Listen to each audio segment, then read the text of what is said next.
All I did was think about the potential of my new 200 mango trees, and then I was addicted to digging holes like an animal. Half-acre corner lot, 270 total mango trees and 30 avocado trees with different varieties. Originally, it was the addiction to digging the holes, and also as an experiment, because I like to experiment with things.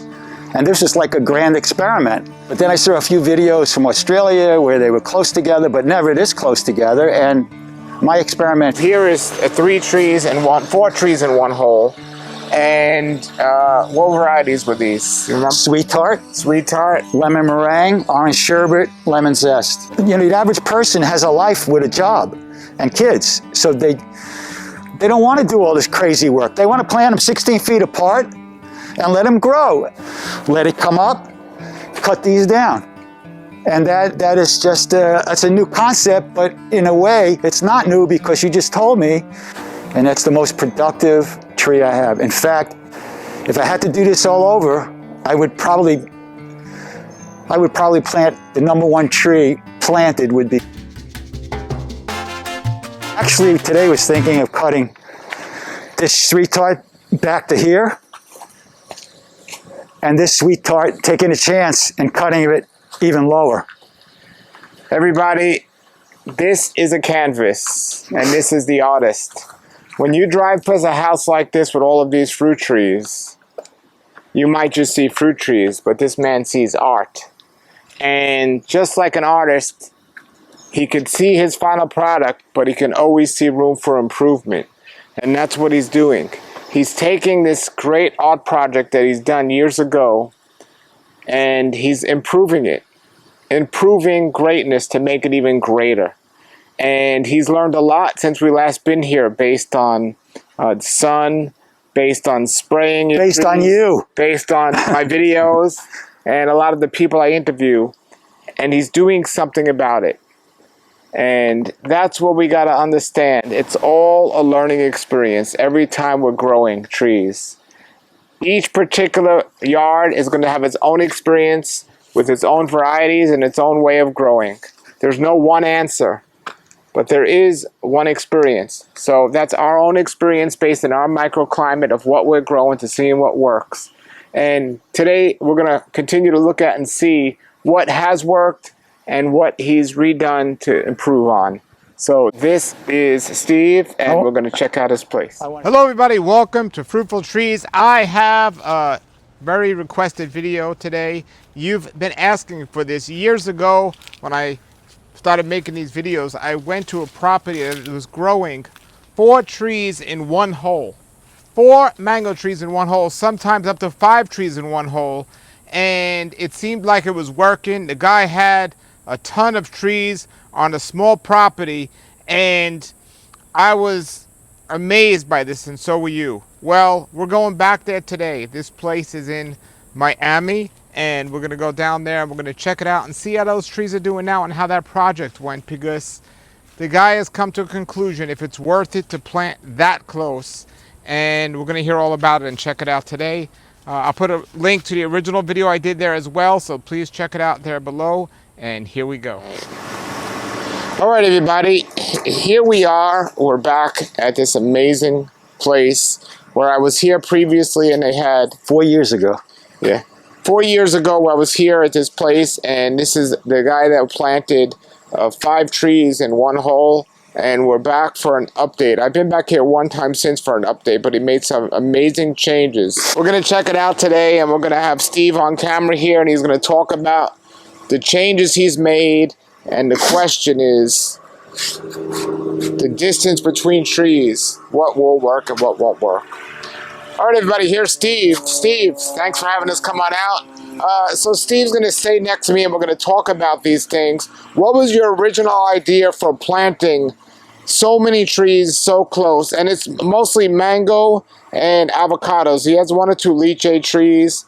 But mostly mangoes and avocados. Steve, what was your idea when you moved here for planting so many trees so close? Well, I lived here a long time, and prior to the mangoes and avocados, I had 200 citrus trees, and greening took their life.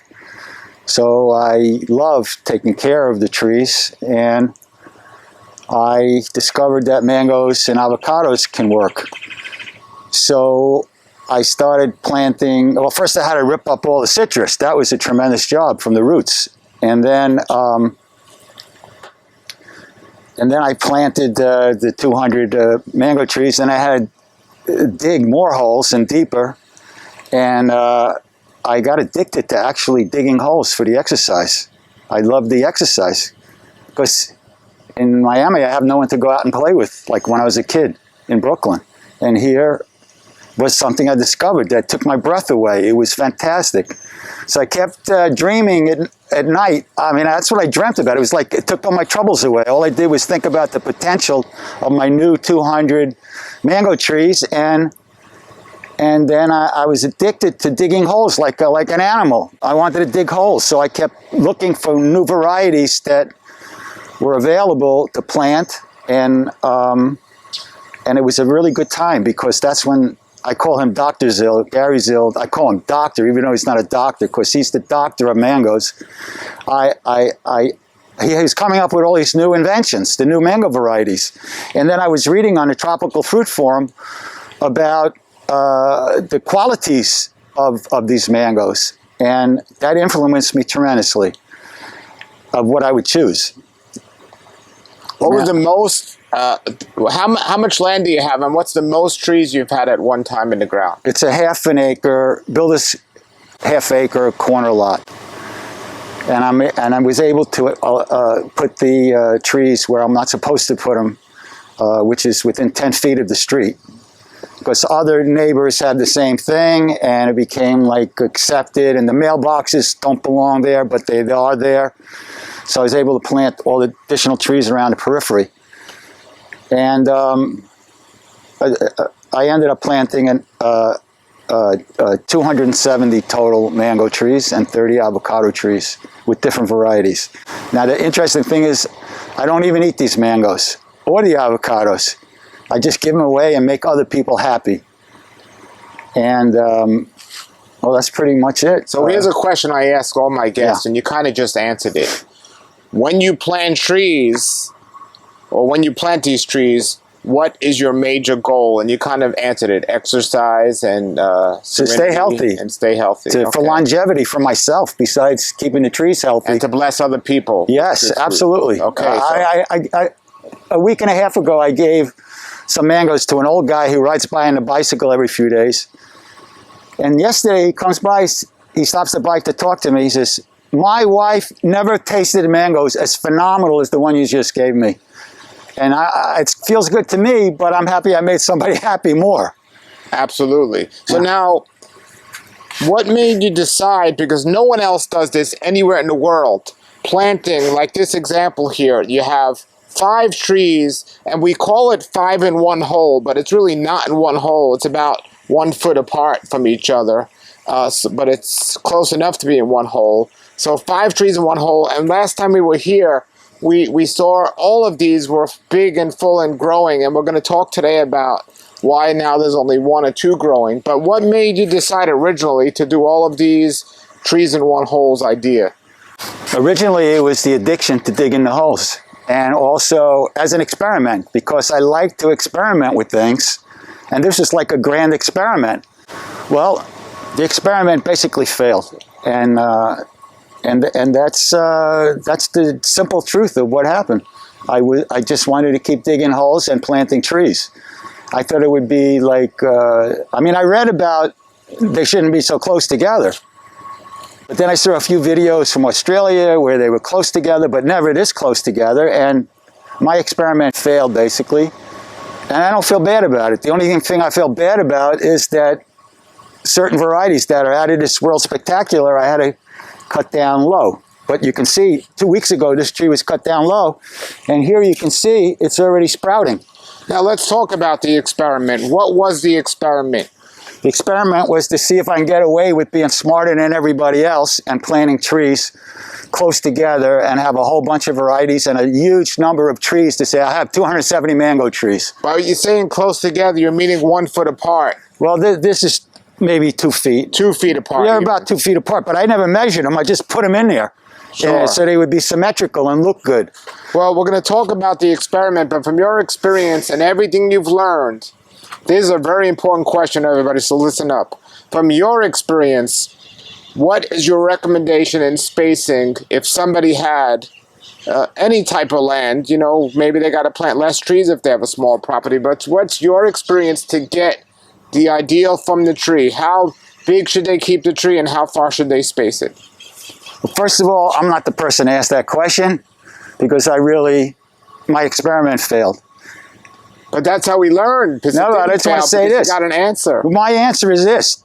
This is what was my wake-up call, the gospel. I was in Israel 4 months ago when you made a video with Gary Zill. And 40 seconds into the video, you said questions to him about fertilizer.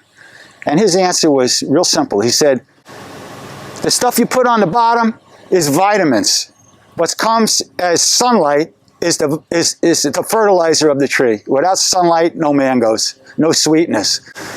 That woke me up because for the last 5 or 6 years, my production every year from all my mango trees was maybe 5% of their potential. 5% of their potential. I'm saying, what do I do wrong? I change the fertilizer, I spray them, I do everything like that, but it was sunlight. I'm not positive yet. We'll have to see in another year or two if I start getting a lot of mangoes. But that's what made me change it. When I saw your video, when I was in Israel, from Gary Zill, and that's what woke me up. And I'm going to tell you something else that I learned from Steve from Hidden Acres. He came by just to say hello. Let me show you something, if I can. So, over here on the right is a hatcher. Behind it is a kit. In front of it is a Hayden that I trimmed the heck out of recently. Next to it's a kit, and next to it's a kit. So, I had a few bunches of 5 and 6 gigantic kits low down here, just a few. But up on top I had a few also. But what I had was like 3 to 4 feet from the top, a whole bunch. You're talking about the mangoes. The mangoes, okay. The kit mangoes. Steve says to me and wakes me up again from something I never thought of with all the thinking I've done on these mangoes, that I said to him, look, I said, I made a little video for some people. I said, look, you don't need sunlight. That's baloney. Look at all the mangoes I have hanging down. Steve explained to me that those mangoes came from the top of the tree where they got sun, and then as they grew, they got heavier and heavier and came down 3 to 4 feet. So I thought, oh, this baloney about the sunlight. This was before, but now with that simple sentence he gave me, now I know that they came from the top where the sun came in and not in the darkness in there. And that was like a revelation also. That's why you didn't have as many mangoes lower. Right, because they're blocked from the sun. This is blocking it, that was blocking it, this is blocking it, because the sun goes like this from me. Across the east, to the south, to the west. Well, here's an important thing that I got from that same video with Gary was the more space the tree has around it, the more air, not only is going to go through it if the middle's cut out, but the more air is going to get there and the less potential of disease in the tree. These trees have mango scale. I have to spray them all the time. So you're right. You said a long time ago your neighbor has a tree and he doesn't do anything. He has one tree, he doesn't do anything. Yeah. And you were amazed how good his mango for 1 year, and you got to do all this spray and everything else. It's all a waste. And I wasted a lot of money buying the trees, but I had a lot of fun. And my experiment is a fun. And my dreams, before I go to sleep and my head hits the pillow, I dream about the potential. And that was all worth it. But, well, I don't consider it a failed experiment because you've learned and you're teaching all of us now. Between what you're doing now, Steve, and what you've done in the past originally, you were starting to talk about creating trestles and something new. What happened with, explain that, what happened with that before we get into what you come to when do you say now. Trestles, you mean lateral branching? Yeah, you were just talking about that at one point. I never did it. Soon you'll see a whole wall of lemon zest along my fence. I might have talked about it then, but I let the ones by the fence get big. Okay. And you'll see why and what I had to do to make sure they get sunlight now. Now, you mentioned Australia, how they grow closely. Yeah. Like, again, going back to the question, do you think they're growing too close? Why are they successful? And what's your opinion of distance now? Yeah. My opinion of distance was formulated from watching all your videos. So I cannot give you something from me. I can only repeat what you said in a whole bunch of videos in all your research and interviews. So you say like 16 feet minimal, I think. Is that something? I think Alex at Tropical Acres has the answer, where he keeps his trees at 16 feet, but when he plants them originally, he puts one in the middle at 8 feet to get mangoes off that tree for a good amount of years, 4 or 5 years, and then when it becomes too tight, he cuts that out and he settles on 16 feet. And this is why I said to you last night when I communicated, I asked you if you remember the video game Guacamole. Yes. Because this is what Alex is doing. And this is what I think I'm going to be doing, because when you turn around and you see these short ones here, I'm going to probably eventually let one here, let's say, and one there grow, and then cut the giant one here down. So now I'm going to go up and down every few years, and that's a possibility, because the trees that I have that are surrounding the lemon zest that's in the middle are also fantastic varieties. I have a Venus on the right, and on the left's a cotton candy. So if that goes, and this one's up to 6 feet, I just might let it go. And so Alex he's also a mango genius. Sure. So now I have a question. Do you think the root system under the trees, with planting that close together, helps or hurts as they're planted so close from a root system standpoint? Like, do you think... It's a good point. The thing is this. I don't know, and I don't think anybody can know. But one thing is for sure. When you cut a tree down like this that's 7 or 8 years old, their root system is tremendous. So when you cut it down, it's getting all the nutrition and all the water for a big tree. And now it's got a little stub. It's going to explode with growth. I think that these are going to be 6 feet tall in 2.5 years, 3 years at the most. Exactly. Now, another thing I've been looking at, and I don't know, like a lot of your trees, this tree that you kept here, what is that? That's a lemon zest. The lemon zest. And by the way, do you have any problems with BBS? Never a problem ever. So that's a lemon zest. Now, I was looking at a video recently by Jonathan Crane, and he says in his own house, he doesn't let his trees get any higher than he wants to keep them at 12 feet or 13 feet the highest. And I was looking at another video by Richard Campbell, who plants pretty close. Well, Richard Campbell's 9 feet is where he wants to keep them at most, but they cut them back shorter and let them grow that high. This tree here is maybe, 15 feet? Yeah. Here's the thing. I can pick them. I can pick the ones from the giant kits that I left. I can pick them from here. And it's not really blocking any sun except when the sun is over here. The sun's coming from there and over there. It's a cloudy day, so you can't see. So these trees get light. Well, not about the sun. The question is, when they're this high, yes, maybe you can pick them with the picker. Easy. But hurricane-wise, Jonathan Crane was saying once a tree gets over 13 feet, then it becomes more of a chance that it could fall. But when they're under that, they won't. This one, for sure, would go down because it's got a big head and it doesn't have that big a trunk.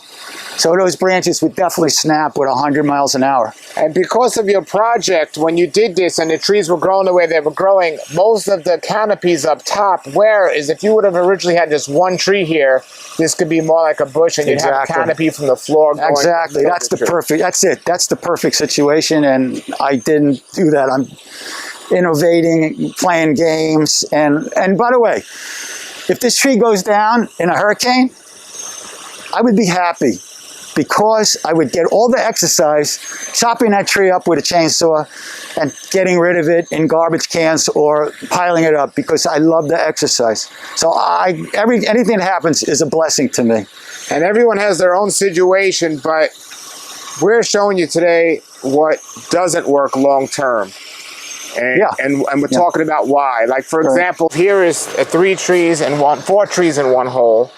And what varieties were these? You remember? Sweet Tart. Sweet Tart. Lemon meringue, orange sherbet, lemon zest. Delicious varieties. But you've come to the conclusion that this worked for what? A few years? It never worked. It never worked. You never got I never got fruit from this orange sherbet. You can see how big it is. And I never got fruit from the lemon zest. And I had a whole bunch from the Sweet Tart. But last year, you and I spoke about Sweet Tarts, how they were irregular, and it was like a pain in the neck with the ripening and stuff. Which, by the way, I figured out, and 100% of mine were ripened this year perfectly. I saw the video. They were great. I was thinking exactly that, and that's why I remember that. I saw that on your video. So now, when you decided to keep 2 of the 4 trees in this hole, was there a reason why you kept these 2 and not those? This one could have gone, but I love orange sherbet. That's like the greatest mango in my taste buds, even though I don't eat them. The sun's coming from there. So this one is high up, and this one is lower. But this one has leaves that are higher up here. So the sun's coming in between those. And then where I cut all those trees on the island, the sun's coming in. And then in the afternoon, it gets it over the house over there on the west side. So this had mangoes. Now this is actually going to be a beautiful setup. If this tree wasn't here, you would have this one, that one. It'd be perfect and beautiful if I did it the right way. But that's all right, because you can fix it. But it's more work, and I love the work, because the work in the summer is so much. I have to get in shape. I'm forced to get in shape for 3 months before the season. Otherwise, in the 90-degree heat, I'd be dead. And sometimes I actually feel like I'm going to die. I have to lay down like 3 times on my back to catch my breath. But I love the work, because I know hard work is longevity. I want to live a long time, and that's why I do this. Now, I know maybe your mango trees weren't successful, but I know your avocado trees were very successful with a lot of avocados. Can we take a look at your avocado? These avocados, you're only going to see, I just saw it today for the first time, 1 Monroe on those trees. The other ones I had to cut back away because of the orange sherbet that's right behind it. But in the past, your avocados were very... I had a lot of avocados. This year was a bad avocado year. It's probably because of all the trees. So do you think the same thing applies for avocados as mangoes in terms of how close you plant them? I don't know the answer. I'm not a professional. But I'm going to show you a mango tree that'll blow your mind. All right. Come on this way. Everything in this yard... an avocado tree that'll blow your mind. Everything in this yard blows my mind. It's amazing. And so what do you... Steve, show us here this. Orange sherbet here. Small. Never had a fruit because of all the blockage. Okay. Never had a fruit. Do you plan on digging it up or moving it or taking it out? Well, it's not bothering the kits, so I'm going to leave it for a little bit and see what happens. But I think it's going to be worthless. This happens to be a blueberry plant that never made fruit, but probably because it's too dark. Well, here's a great example, folks. You got these big trees shading out this small tree. He doesn't think it's going to be successful based on his experience. He has another hole here, 3 in 1 hole. That still, he hasn't cut any of these yet, but we're talking, this is how his other trees looked a couple of years ago until he cut them. So tell us about this. Why didn't you move any from here yet? Well, this is a Hayden. Okay. And when the sun is going to be coming across this way. And this next to it is a hatcher. Now the hatcher had big branches that came in through this way and made a whole bunch of mangoes because they were in the sun there and here. But the Hayden was getting blocked out by it. So I decided you can see the Hayden is tremendously pruned. What's up there is not Hayden. That's Kid up there. So this Hayden looks like this. It's curved, small curve. But I might get rid of it. But for old time's sake, since this is my wife's favorite variety from the old days, I'm going to leave it for now for next season and see what happens. All right, show us your... Let me show you this amazing avocado tree. Now, as we're walking here, this Valencia Pride, a question about this. This Valencia Pride comes out all the way over here. Yeah. Now, if you cut it here, yeah. I mean, have the mangoes been successful all the way out here? And do you think if you trimmed it, you'd be just as successful? That's one of the successful branches because the sun, you can see the sun here now, and it comes across like this and hits this tree. And that's a successful branch. Inside here, you can see where I cut it up and pruned it. nothing. And in the back part is the north side of the tree, nothing. All about the sun. It's the sun, yeah. The sun. Now this Glen was the greatest tree I had this year. I mean, it had zillions of mangoes because it had good exposure. All right, so I'll show you the avocado tree. You can see I did it over here too. This was a Dunkin', that was a coconut cream. And this was I forgot the name. M4? It was a. Oh, this is I grafted M4 and Sugarloaf to I forgot the variety's name. And so you had a decision to make which ones you want to keep and which ones you didn't. It's also a decision which ones I have to keep and which ones I don't have to keep. And some of the same varieties have the same answer. When yes, you say have to keep, what do you mean? It has to go logistically, not by variety. So this is the north side. So they get sun, the north side. And I don't have to worry about anything because like this tree isn't tall enough to block this tree out. But here, this amazing tree is a Lula. Lula avocado. Take a look at it. Look at that. All the way up, zillions of fruit. Wow, this is one of my favorite avocados as well. Now, in terms of the height for a hurricane... The same thing on a hurricane. Do you think it would have been wiser to keep it smaller from a hurricane standpoint? Yeah, but when I was doing my work, the problem was it had 1 million mangoes, avocados already. I wasn't going to touch it. So, sure. So, well, after this season, will you cut it back? It's very possible because could damage my neighbor's house, which would be a problem. I don't know if you heard me. It could damage my neighbor's house, which could be a problem. Yeah, I heard you, yeah. But this was a Haas Carmen from Mexico, and they said it wouldn't grow in Miami, but it did. It made fruit, just like you buy in a grocery store.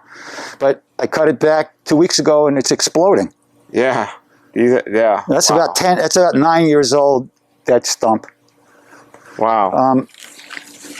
So that was that tree. Now you can see my mutilation in the back.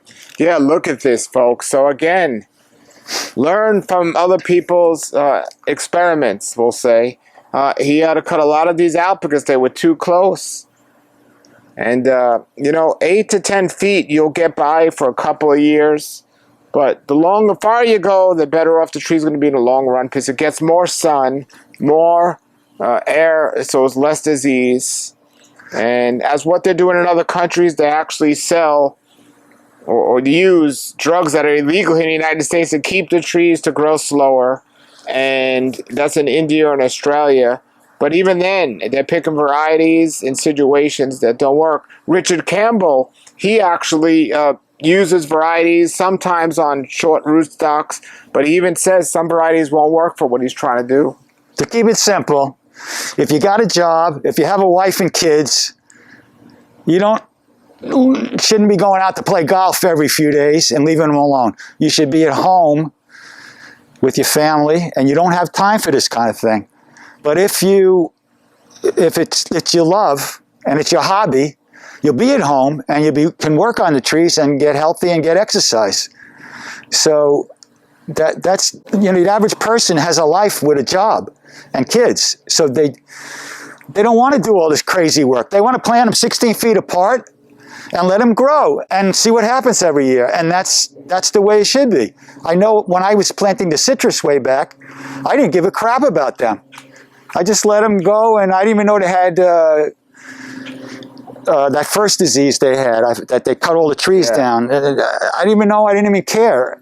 I had a lime tree over here, and the water from the washout from the pool water was destroying the tree. I didn't even care to think about why the leaves were so white from the chlorine.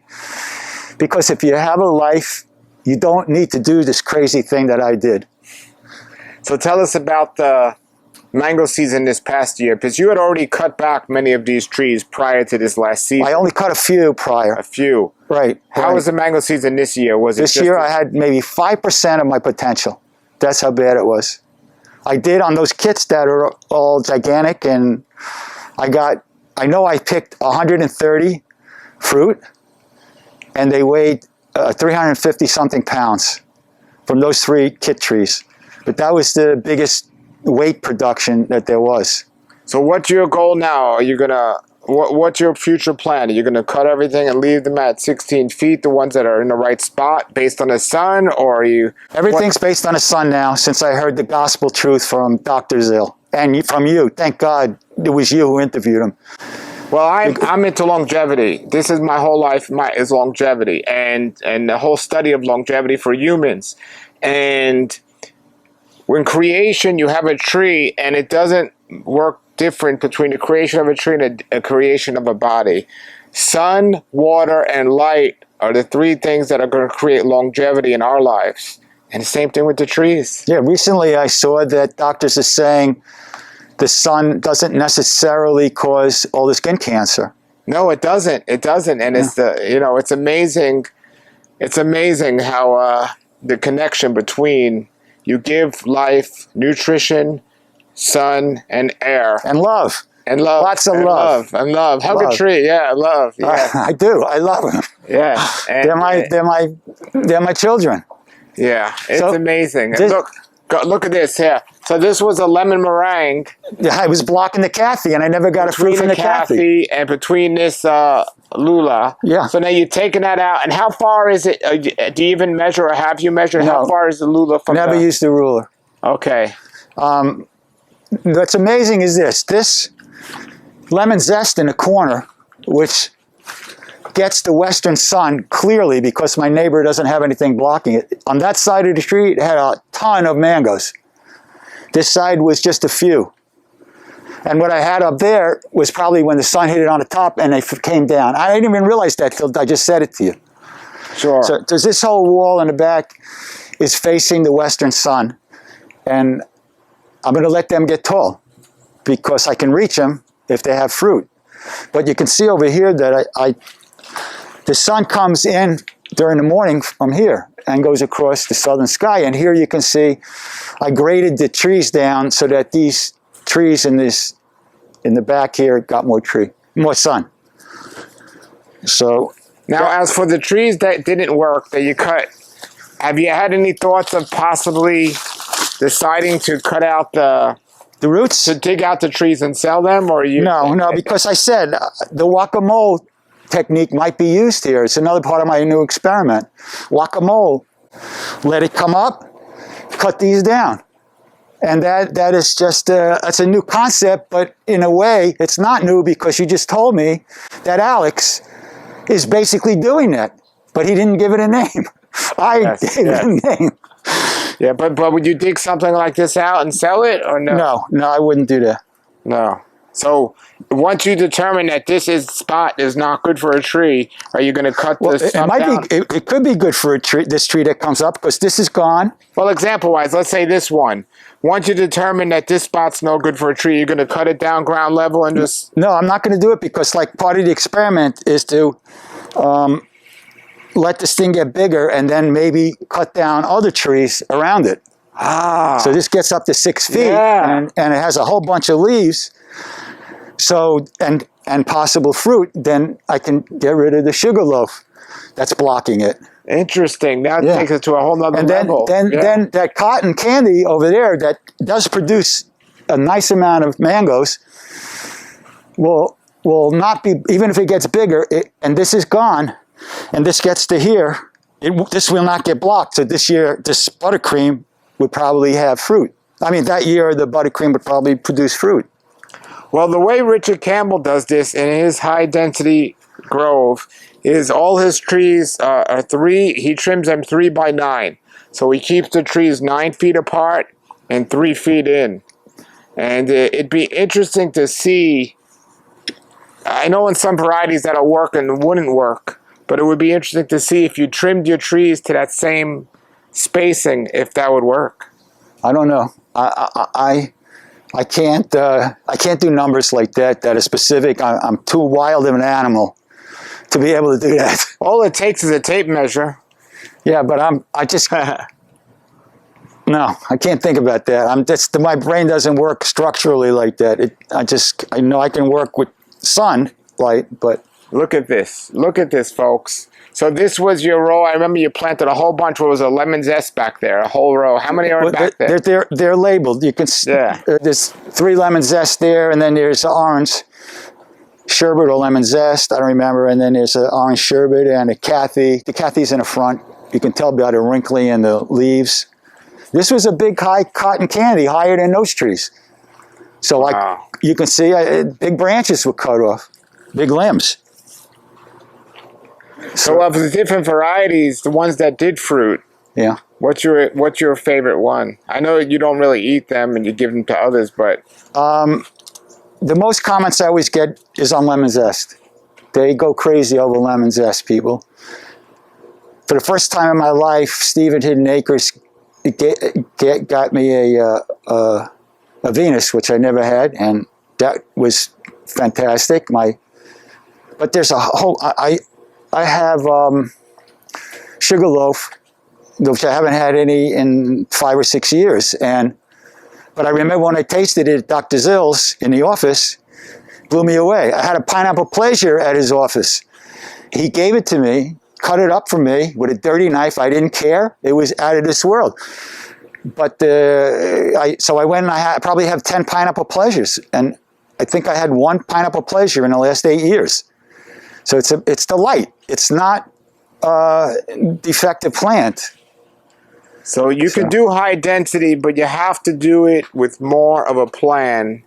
I'm not against high density, but you don't need to plant 20 feet apart to get a good amount of mangoes. But you can't just throw mangoes in without looking at the sun and considering the spacing if you want to get the full potential of the trees. Absolutely. Yes. This was a lemon zest that I had to cut back because the next row had to get light, and the next row behind that had to get light, so these had to be trimmed.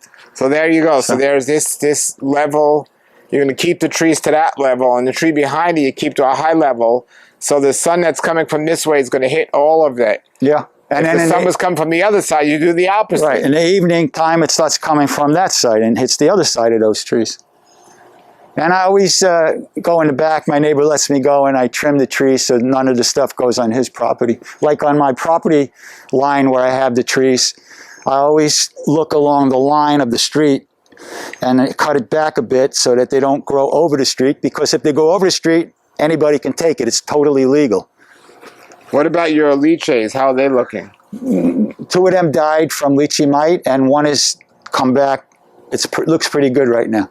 But next thing I'm going to do is I have to spray these trees, and I spray them only now with 90% or 90% plus agricultural oil. So it's not toxic to me, and it's not toxic to anybody else. So what does that mean compared to what you used to do? I used to use chemicals, yeah. Sometimes I'll use sulfur, but I usually use the oil. And you can't mix the sulfur with the oil or you destroy your tree. So what are you going to do now? The next thing will be the agricultural oil. And that's mostly for mango scale, because I don't get too much fungus. Maybe because I do spray the oil. But I have a real sprayer, like a professional guy. Even though I don't sell my stuff, I have to have a big tank in order to get the spray up there. Now, considering you haven't gotten many mangoes over the years, did you still feel necessary to spray before you got the mangoes? Yeah, got to keep them healthy. I'm compulsive about keeping my trees perfect. Because I know some people that don't spray at all, and they say their trees are fine. That's very possible. Maybe they don't know what they're looking for. I don't know. But one of the things is let me put it like this. I look at my trees as a living, breathing, alive work of art. I live on a corner, so I have a lot of cars that pass by all the time. And I want to be proud of the congestion I made to start. They have to be healthy and beautiful. And that's one of the motivations I also have, to keep my trees looking good and healthy. And I'm almost embarrassed when I have a yellow leaf on one tree. By the way, I discovered after many years, yellow leaves come usually from overwatering. From overwatering? Yeah. So have you noticed a difference in dwarf trees versus non-dwarf trees in terms of fruit production? The only dwarfs I got is the Pickering, And that's the most productive tree I have. In fact, if I had to do this all over, I would probably plant the #1 tree planted would be Pickering, because it stays smallish and it produces like crazy, even for me. So do you think this system that you did would have been much more successful if you've only planted? Exactly. If I only planted Pickering 16 feet away. Well, 16 feet. I'm talking like 3 feet or 2 feet. No. Yeah, I don't know. That I don't know. But if I planted Pickering 15 feet away, 14 feet away, I would have had 50 times more mangoes than I did with what I did. Everybody knows Pickering is a good tasting tree, fruit, and it's super productive. It's like having a great kid. Yeah. You know? Well, this is look around here. Everybody, put your comment and question below what you think of this. But look, here's another great example. 1, 2, 3. He had to take these 3 out, and those are 2 pretty close, but we'll see how it goes. And my thing is this, Steve. I tell people, let's say you just had these 2 trees here, right? Yeah. The middle might not get much, but this whole end will, and this whole end will. Yeah, but this sweet tart and this Haas Carmen didn't make hardly any fruit, ever, because they're blocked out. These trees were bigger. I've already pruned them last year. Have you seen my video I did with somebody who had 3 trees, 8 feet apart, and nothing else in their yard, but the trees grew really tall, and outside of each tree were loaded. The middle didn't get much. They got the sun. Yeah, but they got the sun. Makes sense. There you go. But around my 3 to 5 trees, I had other trees that blocked them. Exactly. Look at this, folks. Look at this whole line of trees. These I'm concerned about sun, so I just recently cut all these palms down so the sun in the afternoon could hit these, and the sun from over there could hit these. But these are going to be sun deficient, and so long as they don't block other trees, I'm not going to have a problem, even if they don't make fruit. But I might do the guacamole thing. I'll walk a mango tree. Yeah. Yeah. So, all right. Wow. So I want to show you the south side now. Now this was a Oro Negro avocado, and it was blocking this side of this lemon zest, which is very, very productive because it's alone. And I had to do what I did. And you can see I cut the angle like they say so it doesn't rot out. I'm not fond of my Oro Negro. I'm disappointed because the production has been disappointing. I heard you say that on one of your old videos. How has yours been? Fair. Nothing special. Fair. Compared to like your Lula, it's amazing. The Lula is insane. Yeah. But there's other people that have avocado trees that are just as full. Yeah. This are all our own sherbets except for one Pickering. And you can see I cut that down. I cut the one after it down. And this one I cut down, but this branch is not from here. This branch is from this tree. So your current goal is not to cut it out, just to cut them down. In this section, yeah. See. But I might if things don't happen. Let me show you the south side of the house. Then we can work our way back. And there's your sprayer. Look at that. That is a professional sprayer. Yeah. How do you pull that? I don't. It's got 300 feet of hose. Okay, there you go. So I have to pull the hose out. Does it have an agitator in there too? Who? An agitator. Agitator. Well, when the water comes from the pump, it comes in powerful as it circulates. It sucks and it pushes, and that's what mixes it up real good. Okay. This thing is a cotton candy, and that's a lemon zest. And this is my Pickering. You can see the way I opened it up in the center. Yes. See, it's open there in the middle. Big difference. And you can see the lychee tree is pretty healthy now, but it will get sick if I don't spray it. You know, lychee might. So this is the south side of the property. These 3 were cut 3 weeks ago, and already they're exploding with growth. Now, do you cut them below the graft, or you don't think about that? Well, that's an unbelievable. You always ask the questions that I had at home when you got to a place, and you just did it again. Okay, This is above the graft. This is above the graft. This was a Maha Chinook that I converted to a lemon zest, but I needed to get the sun in. And what do you know? This will be Maha Chinook again. Wow, because it's below the graft. Because it's below the graft. Because I grafted the branches up here, not down there. Because it was already a tree that was, 8 feet tall. When this tree was this tall, was there any growth coming from the bark of it?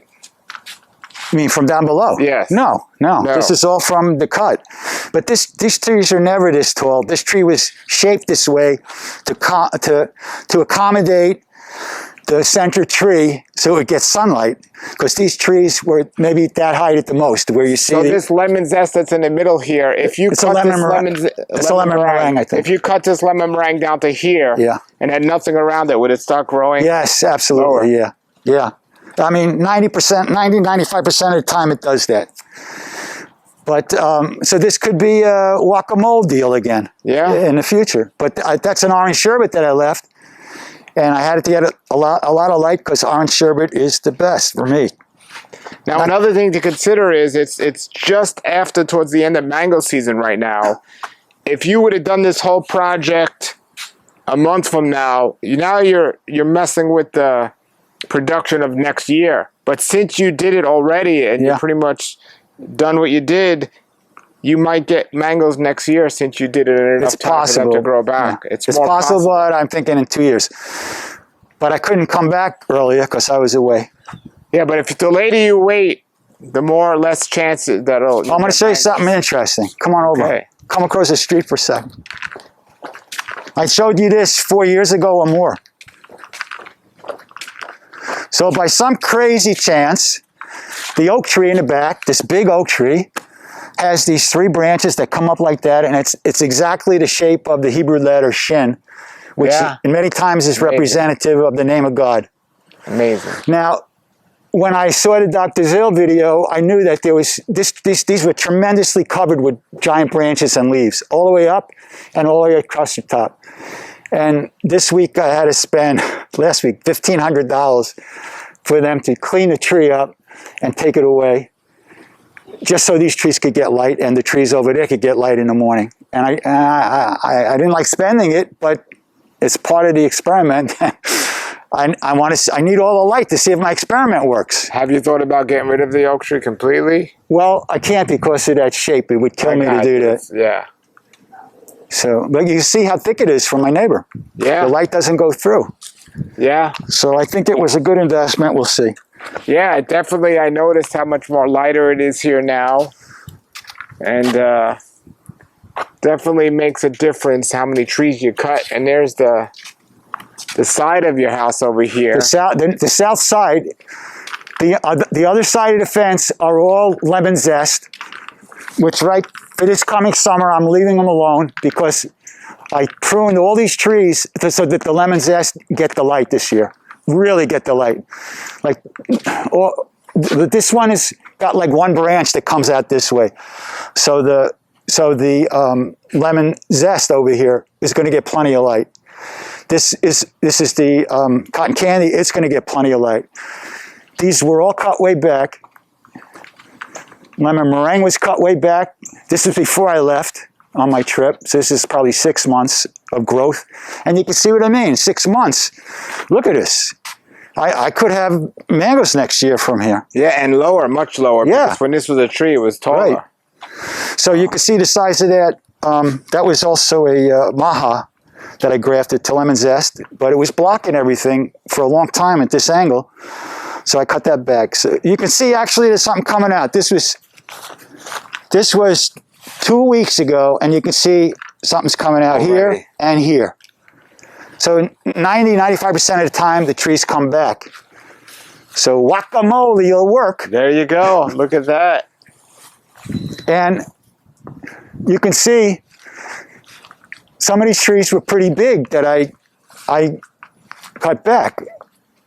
Look, I'm not going to have too many mangoes for these kind of trees that I did the chop work on. But I have immense pleasure if the experiment is a success and all those lemon zest in the back get loaded up for the first time. Now, I see you left a tree, a big tree up there in the back there. So what is that? This one here? Yeah.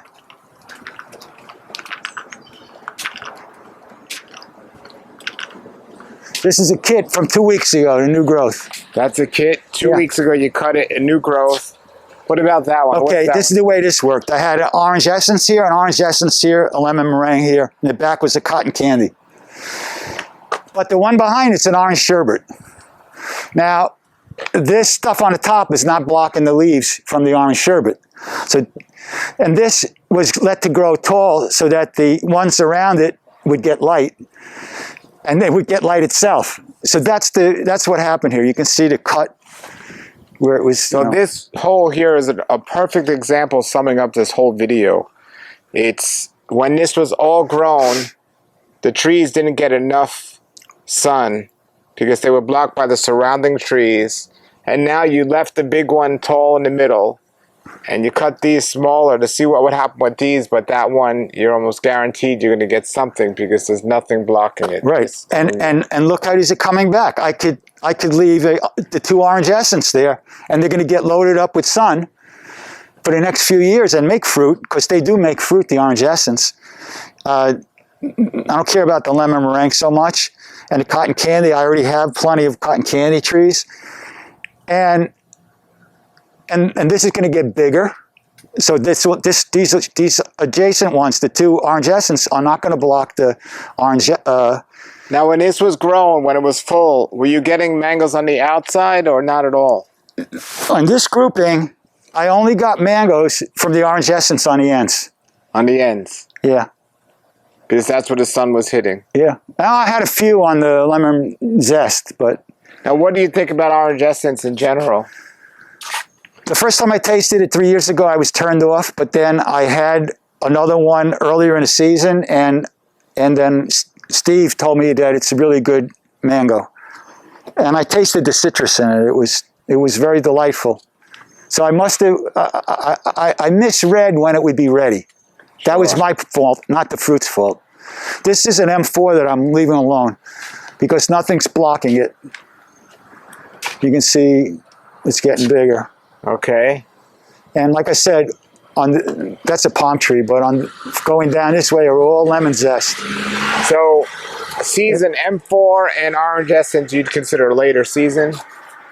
The M4 was picked at the end of July, which I this year it's a later I thought it would season. be later. Yeah, because this year was early, and you're the one who tipped me off to that. Yeah. That things were early. Steve too, and orange essence usually later season. was later, but I mistimed it the first time I tried it many years ago, and I gave it a bad name for no reason in my head. Anyway, I never Is talked there any about. tree that you've planted over the years that if somebody just had to plant one tree, you wouldn't recommend that tree?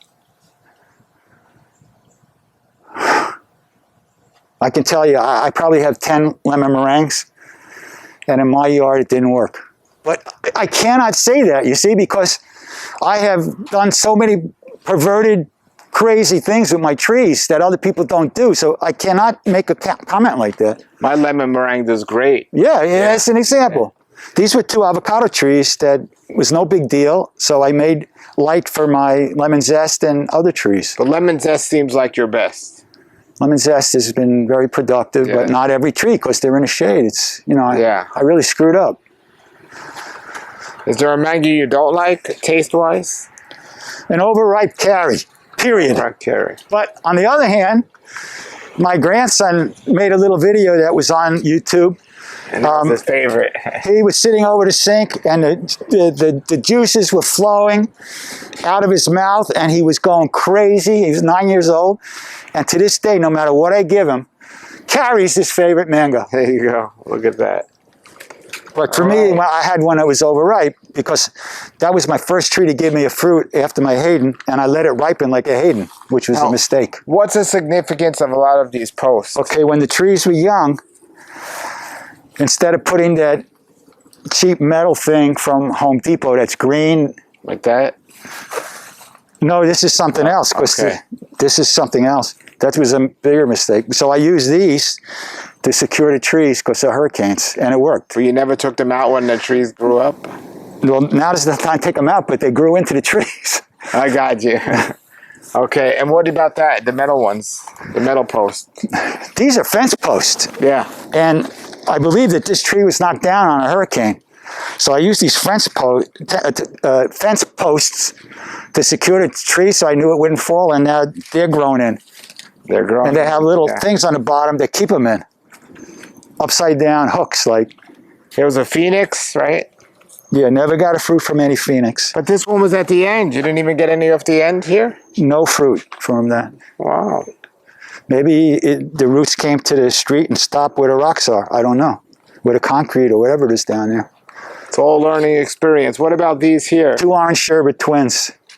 Now, these don't look like they were cut back. They look like they were planted later. Yeah, these are pretty new. Probably 3. Yeah, this is the date when it's going to be kosher. 9/25/25. So 3 years ago. It was just about 3 years ago. Right. What? So 3 gallons? Yeah, I only bought 3 gallons everywhere. And the reason why I have so much growth out of the tip is because I tipped them 2 weeks ago, and they're already exploding with growth. Now, since your product, are you going to keep both of these? Right now, yeah. We'll see what happens. I mean, orange sherbet's out of this world. Oh, my goodness. Absolutely. But if you took that one out, or either one out. If I took one out, it would be that one, because then you get all the light over here. More space on that, yeah. I want to go back to the original place of when you were standing in front of 5 trees and you said, look, 5 trees in one hole. Let's do it, yeah. And I'll put the links below. I've been here 4 years was the first time, and I came at Update 2 years ago, I believe. And you should probably put that clip in this video showing the amazement you had with the 5 trees in one hole. But these were all avocado trees. So these were all cut way the heck down so the trees back there can get more light. But anyway, you were standing like right here by these 5 avocado trees. Catalina, this is an unknown, which is probably going to go because it never gave fruit. That's a Miguel I grafted, and that's a Monroe. And in order to get the light to my favorite variety, orange sherbet, you can see what I did to this main branch here today, this week, or last week. And this was a tree from Israel that made fantastic avocados. And I just got rid of it because this tree is just a beautiful orange sherbet tree. And then you can see here, I had a cotton candy. And I had a harvest moon, but I wanted these lemon zest to get the light. Oh. And in the planting, this is the craziest thing. The planter here, I mean, who puts mango trees in a planter? I had a lemon meringue in the middle. Yeah. But I wanted the sugar loaf and Did they ever get fruit?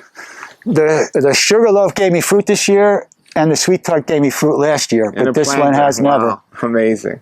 Yeah. How easy or hard was it to cut these trees that you put so much time and sweat into in growing? I knew I had to do it, so it was like taking out something when you do a surgery. You got to do it. You do it, and you hope for the best. Are you thankful that you planted avocados and mangoes, or are there any other fruit trees besides the lychees that you thought, maybe I should have experimented with other fruits as well? No, I wish I would have planted, instead of 30 avocados, I wish I had planted only 10 different varieties, because the mangoes bring me so much joy, and so much joy to everybody else. It's the flavors that they taste. It takes an avocado, one will be good or better than the other. One has less fat, one has more fat, but the mangoes make people's eyeballs pop out. They are so happy when they taste these things. Sure.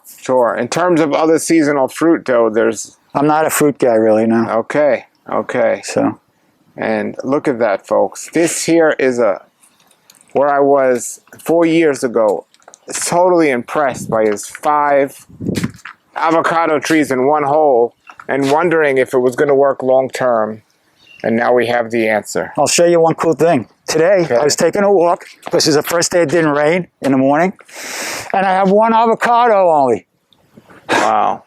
From the Monroe. So is it worth these trees? I don't think so. Well, that wasn't really being blocked by the sun. No, it wasn't. So why did you have such a small amount of... Well, this big branch in the back that I chopped off was getting blocked. So some branches got sun, and maybe the sum total of the sun affects it. I don't know. I don't know. All learning experience. Yeah. You, Gary Zill, Alex, Steve, all the people that you interview, but mostly Dr. Zill, have contributed to immeasurable happiness on this earth. You cannot imagine what you've done to change lives, to make other people happy who just taste the fruit. It's nothing short of a miracle of what you guys have done. It's not about money. It's about, and I don't sell these things, it's about the happiness and joy that's brought to everybody. Everybody. Thank you. Thank you. All right, everybody, there it was. That was in Miami, and that was an update. I've been there 2 times previously on videos, and I'll put the links to those below. But there's your answer if you want to plant close. I don't know anyone who's done an experiment like that guy. And there you have it, folks. The plants need sunlight to thrive. And when you plant too close, that's where you're prohibiting. And if you're planting close and you think you're getting sunlight and things are looking good, it could just do that much better when you get to sunlight. So sunlight, air, and water are 3 of the primary ingredients to get a good, productive mango tree. Thanks for watching, everybody. I'm so excited to get back to this place and check it out what they're doing there. And if you have comments or questions, post them below. Until then, everybody, have a great day and keep growing.